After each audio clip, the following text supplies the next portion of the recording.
Guys, and welcome back to another video. My name's Destiny and I do book things here, and today we're going to do my May wrap up, and we're doing it a little different. So I decided after reading about 9 books in May that I was going to start filming my setup for you guys of my book pages and just do a voiceover and talk about the books I read. So first we're starting with an Agatha Christie that I finished, which is Black Coffee. It is a Poirot mystery, and this one follows Poirot. He is called to a manor by a lord, I believe. Don't get me, I could have that wrong. And he is asking Poirot to help him find out who stole his formula. But before he gets there, the lord is dead. So Poirot gets there and he's already been murdered, and now Poirot is trying to figure out who did it.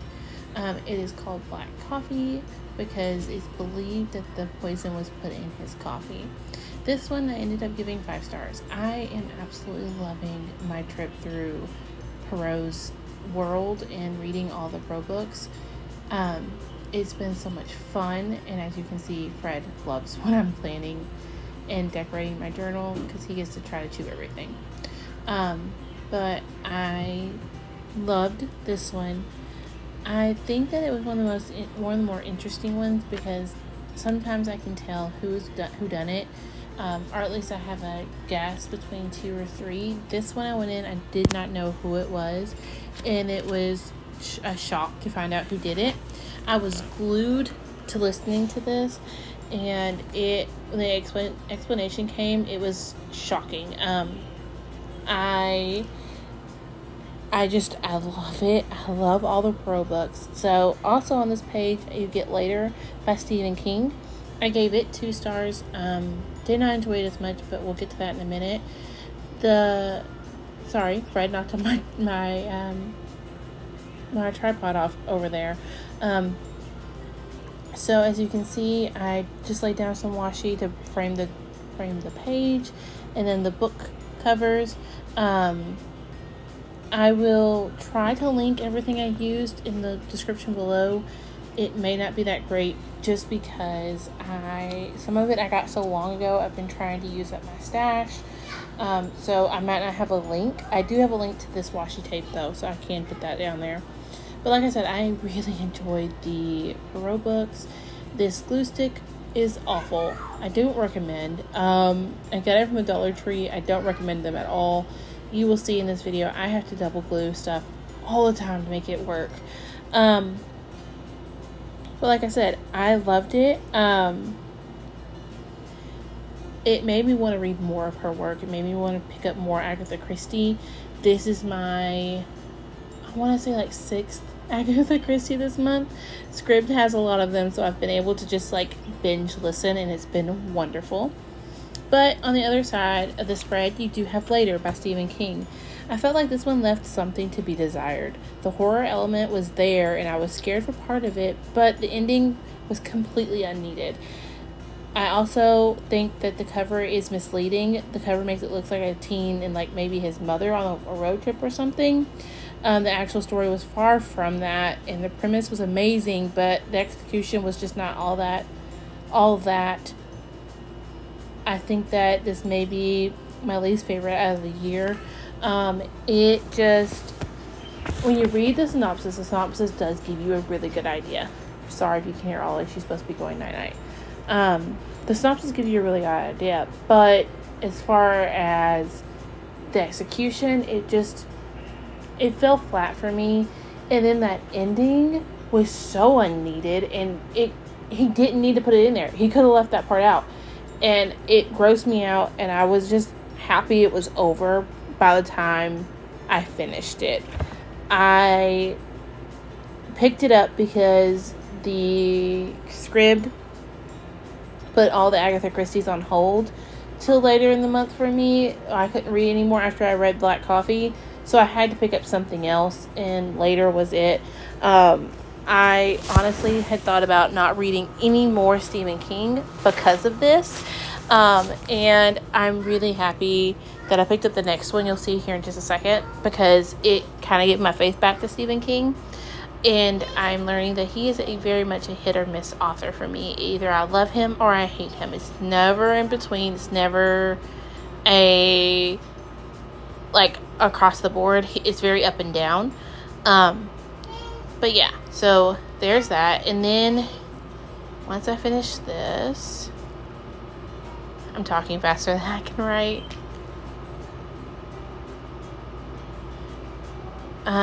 But now you're fixing to see me fill in some of my May spreads that I set up in here. And 1, 2, I'm wrong. Still writing.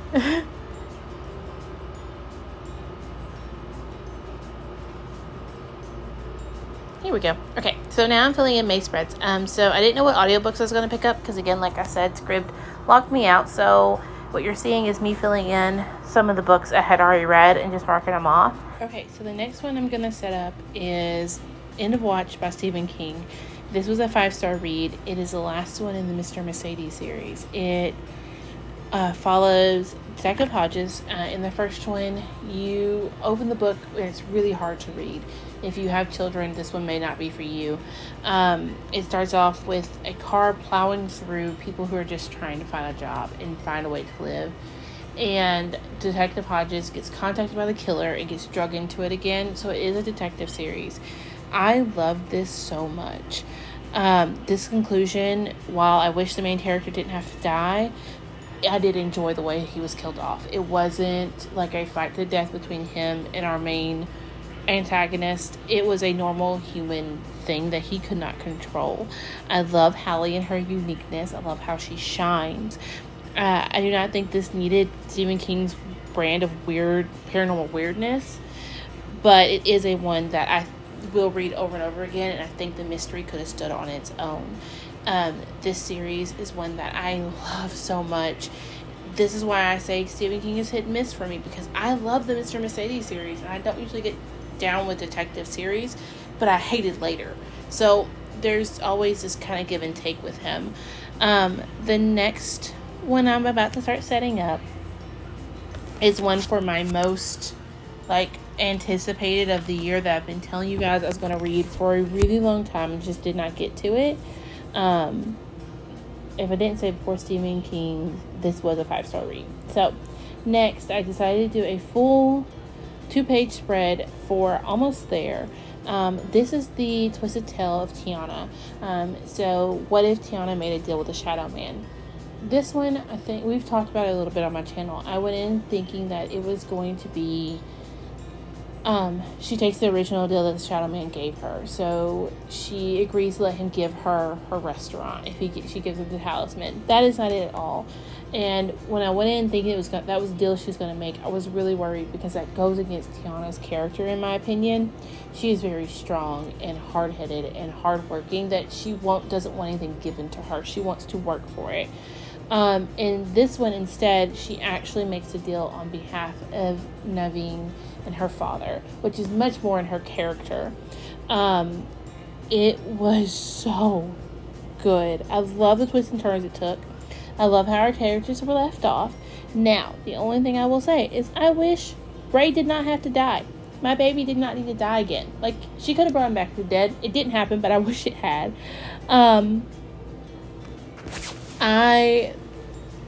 I was so wrong about the deal she made, and it was just wonderful.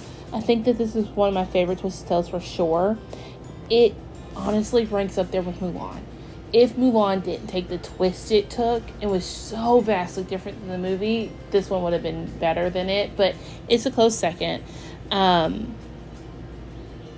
The changes that were made were definitely for the better.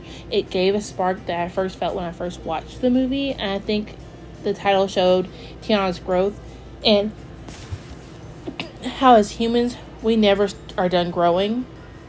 Almost There is one of my favorite quotes ever, and how Tiana is just striving to do right, and she's striving to keep everyone afloat and do what she knows is best, and make sure she's making the best decisions for not only her, but for everyone in her life.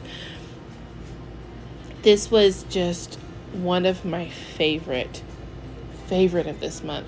It's not my favorite of the month, I'm still not sure which one that is, if I'm being completely honest, but it's one of my favorite for sure. I am so happy my sister bought this for me because it will forever live on my shelves. If for some reason I have to sell all my books, it is one of the ones I would definitely repurchase again. Yeah, so as you can see, I'm setting up a green spread for this. I wanted it to be all in greens, and I love the olive green for like the just my usual intakes or my usual data, and then I did this bright almost foresty green for my thoughts. Absolutely loved it. My quotes I did not get filled in here, and I didn't fill it in yet either on my other side. I'm hoping to get it filled in a little later, but I just haven't had a chance to fill it in. But yeah, there's that. Next, I set up, or I fill in my reads. I did show y'all that. There's a couple times here where I just fill in my reads. I'm at currently 83. So next, I went back to the page I left blank besides the Stephen King's End of Watch, and I put in another Agatha Christie. This one is the Mysterious Affair at Styles. So this one really had me guess until the end. I did not see the ending coming. I feel that Agatha Christie always keeps me guessing no matter how many of her novels I read. I wonder if the more I read, if that will change. Most of what I am enjoying about these books is not so much the storyline, but rather Poirot himself. He is a quite unique character to follow. He's also going on about the little gray cells of the brain, and he is one of my favorite characters I have ever read. The little gray cells makes me smile every time he says it, because I took anatomy and physiology in college, and like we learned about the brain, and the brain is something we don't know much about. And so that the fact that Poirot's detective style and his way of figuring out these murders are not physical evidence, it's all psychological. I absolutely love it. He plays mind games throughout these novels, and I love it so much. Now we are going on to my second favorite spread I set up, possibly. This is my spread for Wicked King. This paper I'm putting in here now, guys, it took me forever to get it to cut in half so that the book would actually open, and it still kind of gets stuck together. The paper I'm gluing in was actually, I'm not sure where I came up with it, if I'm being honest. It is handmade paper that I took acrylic paint and painted. It turned out so good. And then I fell in love with the white writing on this dark blue. I love looking at the spread. It makes me very, very happy. So I finished reading The Wicked King by Holly Black. I enjoyed this one, but I do not get the hype around it. To me, it was an example of a truly toxic relationship. Cardan throws Jude away like she's a piece of trash, and I know that is what the Fae is supposed to do, but it felt like they were on their way to actual relationship together, and then this was a pivot as enemies to lovers, when in reality it's hate to sort of love, manipulate to hate again. Cardan, in my opinion, does not have a redemption arc at all. I am not on the edge of my seat for the third book. The title does now make a lot of sense. It has me a bit worried about picking up other hyped books, because I may end up feeling like I do now, and I will be reading the third book to simply cure my curiosity of how she decides to end the series. I hope it ends with Jude outsmarting Cardan and leaving him out to dry. Like, I really wish she just leaves him to fend for himself, because he deserves it at this point. And it just was not a good redemption arc for me. It wasn't a good series or a good book. I ended up giving it 4 stars. Next, I finished one that I had started way back when, and I actually ended up restarting it and listening to the whole thing, and that is My Heart is a Chainsaw by Stephen Graham Jones. This one, I did not see the ending coming, but honestly, it felt like a fever dream. I'm starting to think that Stephen Graham Jones is an author that you just have to roll with it and be okay with being confused. On that note, I think he may not be the author for me. I want to give him one more chance with the final girl. But if I don't enjoy that, then I'm done. I will consider picking up the sequel to this one because I really enjoyed the main character.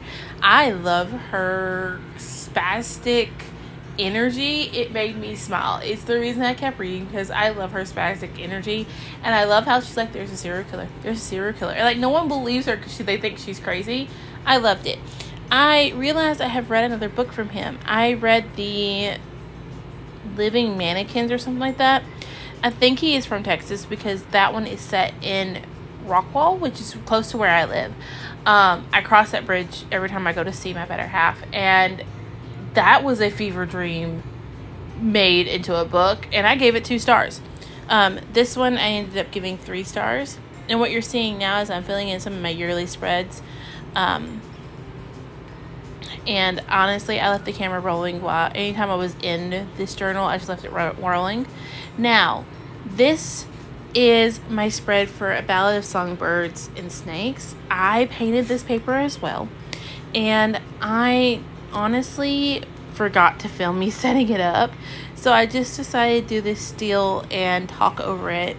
So I enjoyed this novel at least 85%, at the 85% mark. Seeing how Snow as a boy and before he became evil is really interesting. Snow is falling in love with a girl who lived in District 12. I'm curious how the song Katniss sang and even her name seemed to have something to do with this story. Could the girl that Snow's falling in love with be her grandmother? I see now where Snow went wrong. Now finishing the novel, I kind of understand, and I think I need to go back and reread the Hunger Games trilogy. There has to be a part either I don't remember or I missed. I truly feel like there was a huge thread left dangling. Upon Googling it, it did say that the author said that Lucy was Katniss's paternal grandmother. It makes sense now, but my question still is, does Snow know? Does he ever realize that she is Lucy's granddaughter? I truly enjoyed this new book in the Hunger Games universe. So I ended up giving this 4 stars. I listened to it while I painted this paper, and honestly, it was so good. I will be buying a copy. I think it was a good companion novel to the Hunger Games. But yeah, this is that spread. I said I forgot to set it up. Now this is me setting up my next ones in my journal. So as you can see, there's a couple I'm going to cut here and cut out. But if I'm right, I ended up taking this off camera because it took me so long to cut these out. I didn't want to have y'all sit there and watch me do it. So here in a second, you're going to see me, you're going to see it flash just to the top of my journal. Yep. And now I set up the next spread. Okay, so I'm back, like I said, to set up the next spread. This one is going to be another Agatha Christie. I'm putting it next to my Heart is a Chainsaw because I left that open to put in the Ballads of Songbirds and Snakes. It's Murder on the Links. This one had a lot more red herrings than the other ones I've read so far. It was a good one, but it did not have some of the twists that her more popular novels do. I think that the title is misleading since the body was found on what is soon to be a golf course instead of on an actual golf course. I found it to be really enjoying, but I don't know if, like I said before, if it's the stories I love or just Poirot himself. I love his uniqueness. It makes me smile every time he talks about the little gray cells. But yeah, I loved this story. This one is Poirot is called to help when a body is found in what is soon to be a bunker on a golf course. And Poirot himself, it takes him a little while to figure it out. I felt like we were actually solving the murder with Poirot instead of him figuring it out before us. So yeah, I definitely enjoyed this one. What you're seeing now is I'm laying down washi and just decorating the spread. The little sticker is from A Nightmare Before Christmas Happy Planner sticker book I bought when I was using a Happy Planner.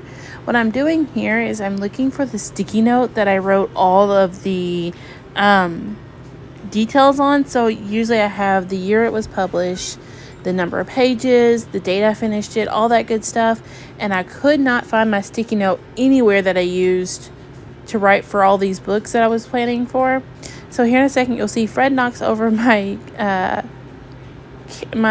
tripod, so I end up just using it to look up the information and add it later off camera. And now I'm finishing this up, and here we go for probably my favorite book of the month, and it's the only poetry book I read this month, and that is Lojal, To Me, To You, in Love. This was so good. It had me crying. It had me laughing out loud. It gave me a new perspective, and I loved it so much. My favorite poem had to be Black Rose. I read it all in one sitting and then immediately flipped it over and started again. I annotated the heck out of it, and I loved it so much. It was definitely a 5-star read for me. Next, I picked up Neil Grayson's Astrophysics for People in a Hurry. This one was a wild ride. I thought I was getting into a nonfiction about astrophysics, and instead I got a self-help book, more like a self-help book. It was so good though. What I'm doing here, I'm just laying washi for the next spread because I know what I'm putting there. But this one was a wild ride, and it truly taught me more than I ever actually learned in physics class. Not to mention that his voice is super comforting and relaxing. Learning how small we are makes your problems seem like they're even smaller. The last little bit of this book really did me in for a while. The way he felt exploring the cosmos just made me think of how fixated we can be. The next spread is 2 Agatha Christie's. One of them I actually gave 3 stars, which is low for a Christie book, and that is the 3-act tragedy. This one did not have enough Poirot. You spend the first part of the book with somebody else as they're gathering facts from their characters, and then they just give them to Poirot for him to solve, and I did not like that at all. The next one is the ABC Murders, which I thought was very, very interesting. It is actually used in the book The 8 Perfect Murders, and I see why. I listened to the BBC short version of it, and it was only an hour long, and I knew the high points of the story, but I had forgot the whodunit. So by the time I went back into it, I didn't know what was going on, and I was so happy about that. Next, I'm setting up my next to last spread, and that is Good Omens by Terry Pratchett and Neil Gaiman. I love this. I laughed out loud. I found the novel both heartwarming and hilarious. I truly cannot wait to own my own copy and annotate it. It shines a light on what is wrong with our world while poking fun at it. It has you to think a lot about light and dark and what it means to be evil. I also loved how the 4 horsemen were described and shown. This will go down as one of my favorites of all time. It's so funny, and it was put out in 1990. I can't believe I just now am getting the chance to read it. I ended up listening to it, and the 4 horsemen were so entertaining to me, and I can't even tell you why. They just were. I have had a history, a theme in death personification books lately, and I'm so happy I read this one. Okay, so you'll notice this is a different day. I hadn't quite finished the book when I started to set this page up. So what happened was I went ahead and set this page up, and then the next day when I finished it, I came back and finished filling in the spread and everything. And I thought it was going to be my last book for May. And I was okay with that. I thought, okay, that's fine. We'll end it here. I'll start June the next spread. And then I have one more page to fill in. That didn't happen because I decided to pick up another book. And actually, since then, I finished one more that I will be putting in on the page next to this. But that will be in my June wrap-up because I'm not filming it tonight to add to this. Because this goes up tomorrow, so I really need to get it edited. So, the last book I ended up reading was American Gods by Neil Gaiman. I picked this one up purely for fun, not really realizing what it was about or how it's even written. And I honestly loved it so much. So, I love this novel more than I thought I would. It is part murder mystery, part road trip, and part romance. Watching Shadow go through what he went through and learning about all the different gods from all over the globe was so interesting, and honestly what kept me reading. There were so many gods that I had never heard of and had to look up. It had a lot of commentary on the state of the world today. It was a very subtle message, but it was there nonetheless.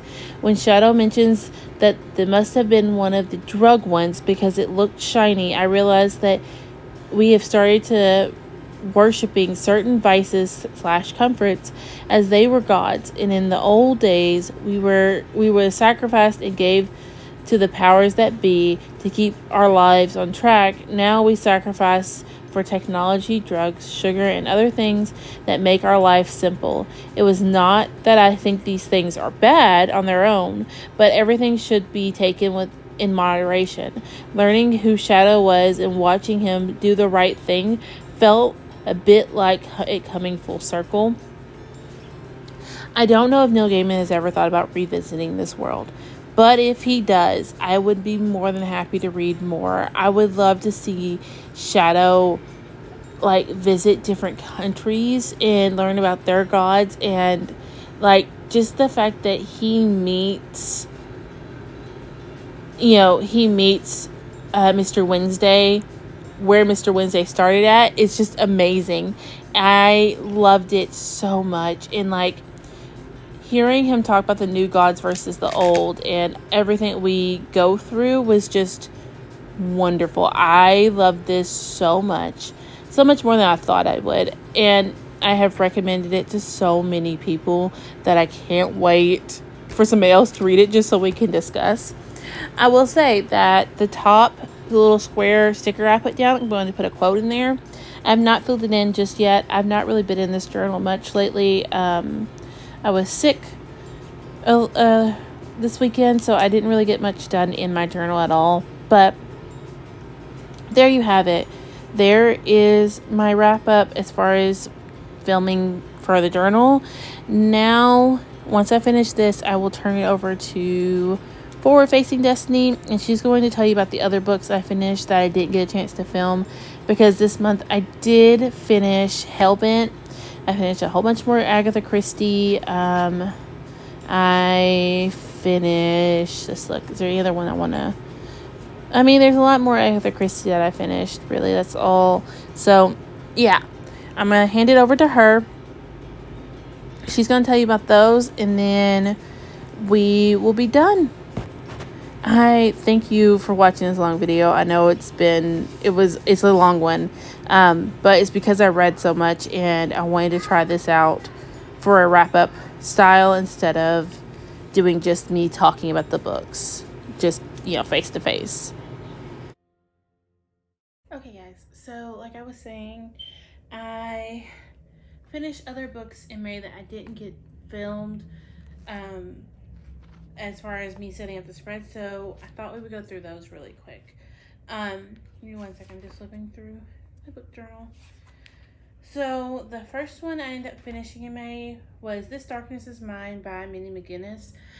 She also wrote Female of the Species, which I loved last month. This one was so weird.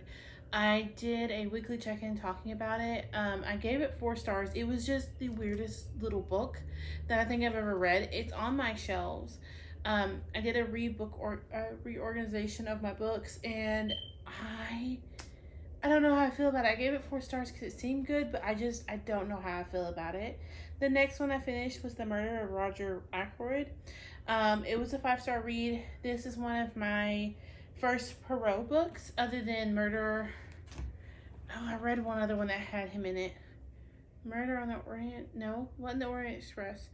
I don't remember what it was, but I had read one Agatha Christie before this that had Poirot, and so this was like my first venture into Poirot.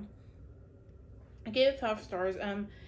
This one was interesting. I didn't see the whodunit coming. That is a very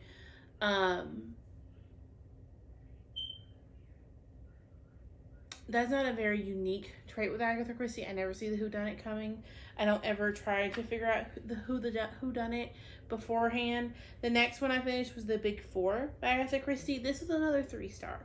I did not like this one at all. I think that the four mysteries that Poirot solves in this one, and the 4, like, the way he connects all the clues happened too quickly for me. I wish we had gotten a book for each one and kind of spread it across. I talked about this also, that I wish it had done kind of like with Criminal Minds, CSI, all those do, where they get a serial killer and like that serial killer is like their big bad for like a couple episodes, sometimes a whole season, depending on the show. I wish she had done that where she broke it out into multiple books. I think that would have been really interesting to see.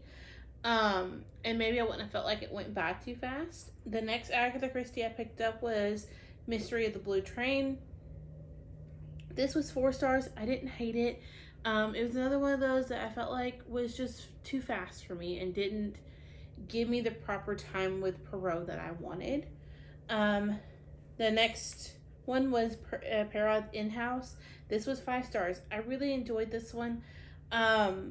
This one honestly left Poirot stumped, and I love to see it because it reminds you that Poirot is human, that he's not like, he didn't get this deduction by superhero